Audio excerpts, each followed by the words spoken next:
Martin Popoff from the Contrarians here, back with a show that is a follow-up to a show that got a lot of debate from me. I mean, people would complain all over the place and I would argue back with them because I like arguing, right? So yeah, arguing in the comments. We did that. We did a new wave of British heavy metal list show where I said this is a ridiculous list because the whole idea of that show was showing how you could be sensible enough and be picking very good records and make a top 10 new wave of British heavy metals albums list that had 5 Iron Maiden albums on it and 3 Def Leppard albums. And that's what that whole thing was about. So I thought I'd just stir the pot a little more and make an even more ridiculous list that'll get the new wave of British heavy metal police going crazy. I'm part of the new wave of British heavy metal police, so I have strong opinions about all this too. So we've called this a new wave of British heavy metal top 10 album ranking, ... Next line, ...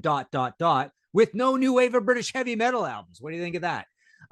So essentially, so here's a top 10 that I want to go through, and we shall discuss why this is a new wave of British heavy metal top 10 with no new wave of British heavy metal albums. Okay, so number 10. I've got the Michael Schenker Group, the great 1980 album produced by Roger Glover. I think it's produced by Roger Glover. And Simon Phillips on drums. He's on Chrysalis. So Michael is from a British band called UFO.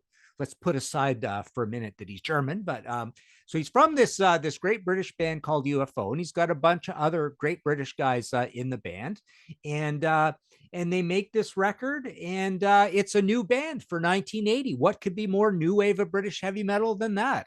And then they put out another album in 81 and in 82 as well, with more British people all over the place, right? We've got Gary Barden coming in from State Trooper. So there's a new wave of British heavy metal connection right there. So yeah, as you can see, the show is going to be kind of about debating what the new wave of British heavy metal police include as new wave of British heavy metal. I've done an audio podcast episode called Honorary New Wave of British Heavy Metal Bands, and I've looked at them from 2 or 3 different ways. And this is kind of that, but I've never done this before. I've never actually made a list of great NWOBHM albums by questionably NWOBHM bands. So at number 9, we've got Budgie with Power Supply. Maybe you've heard of Budgie. Maybe they've actually been around for a while. Oh, look, they've been around since 1971. But what happens with Power Supply is they very importantly get a new guitarist in Big John Thomas. And so they're they're dropped from their longstanding MCA A&M kind of situation. The previous album is a very 70s sort of album. I love it to death, impeccable. And they've got this big mechanical budgie on stage. The album's called Power Supply. They're on RCA Active, and they make an absolutely squarely new wave of British heavy metal album. They're just like cashing in on this whole movement, and it shows up. It doesn't even get released other places, so it's very new wave of British heavy metal in the way that it's like a UK issue. My original copy, of course, was UK. So yeah, with Forearm Smash and Secrets in My Head and all that. So there you go. Number 9 is Budgie. Is this an old band that you can legitimately call new wave of British heavy metal? Number 8, I've got Motorhead with Overkill. Now, I personally think Motorhead is pretty much as new wave of British heavy metal as you can get. The new wave of British heavy metal police leave them out because they had an album in 1977. They literally started as early as 75. And then they had 2 albums in 1979. So this is all pre-NWOBHM. But I think they are squarely a new wave of British heavy metal band, but I will tongue-in-cheek put them on my list of a top 10 with no legitimate albums. I think it's legitimate, but we'll put it in there. So Motorhead's second album, Overkill, blew me away when I saw this for the first time with that album cover. I tell the story about jumping in the record store and almost hitting my head on a beam when this came out. But there you go, number 8. Number 7, I've got Gillan, Double Trouble. I think, again, this is legitimately a new wave of British heavy metal band, but a lot of people would leave them out because it's a ragtag bunch of soldiers, people with too much of a past, like Ian Gillan and John McCoy. And well, kind of everybody in the band's got a bit of a past, and it's a very weird sound. I call it the punk Deep Purple or the drunk Deep Purple. But like Motorhead, they are boots on the ground. They're playing all the venues. They're on all the bills with the NWOBHM bands. They're putting out picture sleeve singles, non-LP singles, patches. And yeah, very, very UK centric. They're always kind of around the UK, playing the UK. A lot of these albums don't come out domestically in North America, kind of thing. So I would include these guys as a new wave of British heavy metal band. Absolutely. I've got them in at number 7 because I love Double Trouble. Number 6, I've got someone you might know called Ozzy Osbourne with Blizzard of Oz, the debut Ozzy Osbourne album. We've got a new band in 1980, a new British band in 1980. Everybody in the band is British except one guy, but he's really young, and being young is part of the NWOBHM. And Ozzy is in there putting up picture sleeve singles and 12-inch singles and playing on bills with NWOBHM bands, and he's always seems to be hanging around London. And they're on Jet Records, right? You know, what's more, you know, that's a pretty NWOBHM kind of label to be on. So yeah, like the Michael Schenker Group, a new band for 1980. I've got him at number 6. Okay, number 5, I've got Def Leppard, Pyromania. Now, if you've seen the debate that showed up on Facebook all over and somewhat in the comments on YouTube when I did that show, when I did that one that is all about, hey, how can you put 3 Def Leppard albums in here and 5 Judas Priest albums? People did bring up the point that Def Leppard kind of did, they definitely did, got less NWOBHM album by album, right? So the first one squarely fits in there. It sounds like ground zero. I put it the bike wheel of the genre. High and Dry, they're getting bigger. It's just a little more Americanized, Mutt Lange, right? And then Pyromania comes out. Now, the reason I actually arguing with someone on Facebook about this who said, oh, yeah, you can't really include that. I don't consider it a NWOBHM album.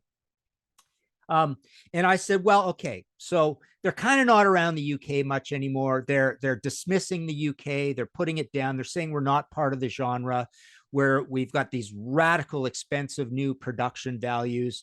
It's late in the genre. You know, I've had people say, you know, I personally, when I did that new wave of British heavy metal trilogy, which, by the way, I think I can still supply all 3 of them. I've got my Motorhead book. I've got my Saxon book. I got various Iron Maiden books. But you know, I've argued, and when I did the trilogy of those books, I closed it off at the end of 1984.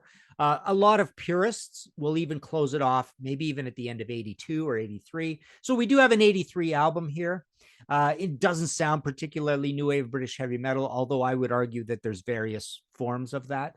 So they seem more like a major label, corporate, Americanized, we're off in America often sort of band, and the sound is getting further away. So I'm putting it in here argumentatively. I believe it belongs, but I can understand when people say it doesn't belong. Number 4, another band you might have heard of called Judas Priest with British Steel.